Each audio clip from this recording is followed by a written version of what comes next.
Well, today we're going to talk about my Hohner B2A Professional, licensed by Steinberger. We're going to change the strings. We're going to open some compartments, check it out. Might even change the 9-volt battery. Haven't used that in years, but we might do that anyway just to show it off. Headless.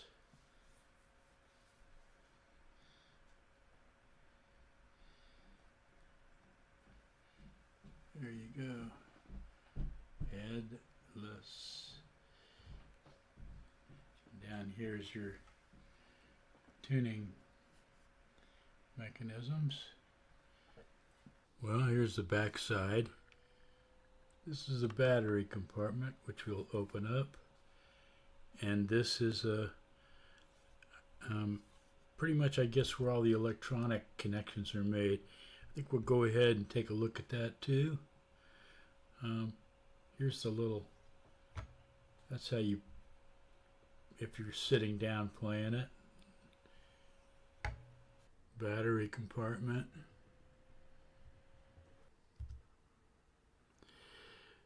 This right here has a Phillips head thing in it, and it says turning it counterclockwise is out. So I don't know what the deal is, but I'm going to go ahead and put this in, and we're going to turn it counterclockwise. I don't know if that was the absolute procedure, but there's a little sign back in there showing that the positive goes down. So it goes down like that, and the negative is up. And I'm assuming this somehow or another, I don't know, tightens it up. So anyway, there you have it. This thing doesn't look corroded or anything.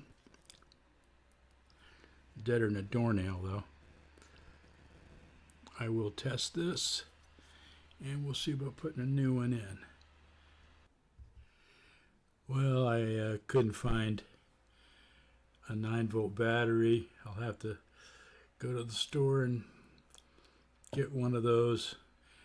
It doesn't, as they said in the old movie Tobacco Road, it don't hurt the playing of it none. On to the next thing.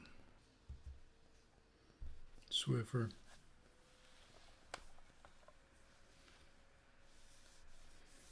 As I go.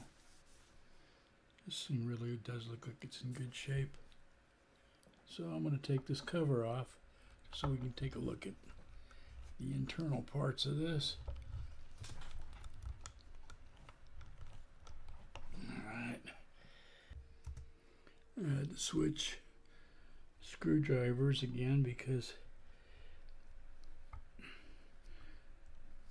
my trusty old Sears Phillips was just a little too big, so I went with a little smaller unit. Okay, so let's see. Here we go. That's where everything is. Having a hard time finding the model number and all of that, but it's right here on the back of this plate.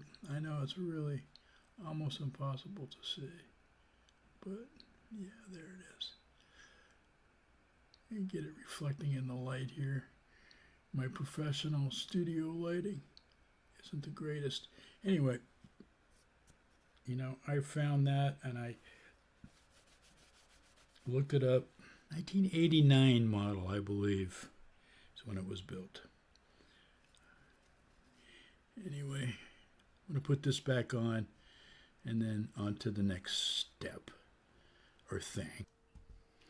These are wood screws, by the way, and this is like some kind of a plastic coating, But this body is actually made out of wood. Huh.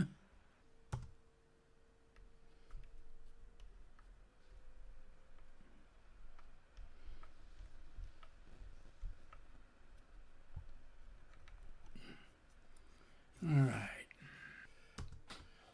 So in the 25 years or so that I've had this bass, I've changed the strings maybe once, maybe twice. I can't really recall. But so I got these strings. These are probably the most expensive strings you can get.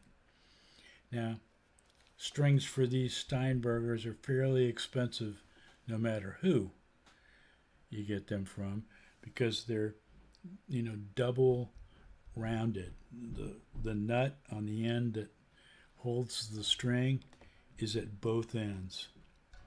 So these things have to be like really precise in their length and the way they're manufactured.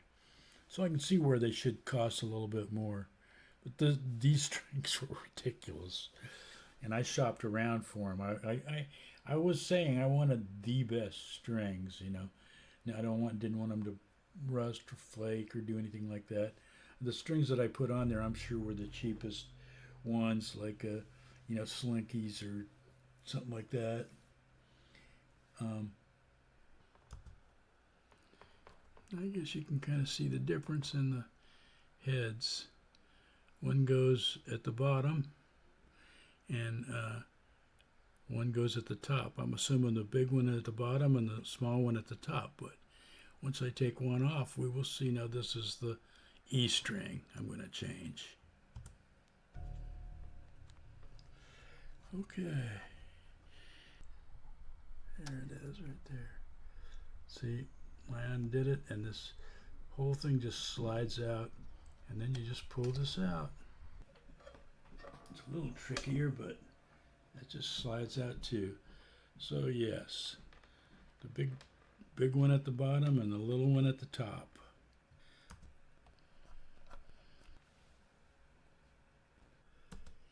These strings were all color coded too. This is a D string. It's black. The E string was gold. The A string was red. And the G string is green. See if it couldn't get any more easier. This is a piece of cake, changing these strings. Makes me want to think about getting one of their headless guitars just for the hell of it. I need another guitar like a hole in the head.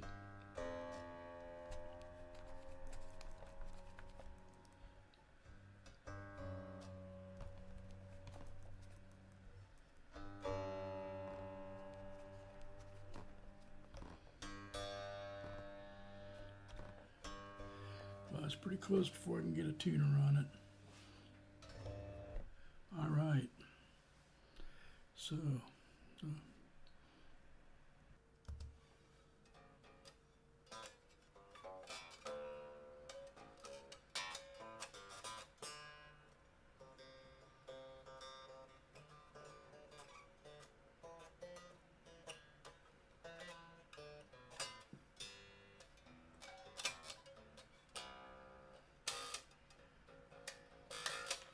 all right, I'm going to put a tune on this. The B2A. Little kickstand. It's changed. This has been a great sounding bass and works great. It's built really well. It's like a tank. And it's gone up in value. I think I paid like $250 for this 25 years ago. The guy didn't like it. I bought it from a cat named Steve Weiser. He runs a production company in Santa Cruz, California, and he does a lot of or did, I don't know, he's my age or older, so he's probably retired by now. And I did some carpentry work for him. Back in the day, I built a deck and his house was damaged in the Loma Prieta earthquake. and he admired my guitar playing, and I needed a bass, and he had this bass for sale, so I bought it, and I've had it ever since. I like it too because it doesn't take up a lot of room, and it's certainly easy to change the strings, even though the strings are expensive. Mark Steinberger, I believe, is the inventor of this thing. Anyway, adios, buenos dias. Hope you enjoyed it. Later.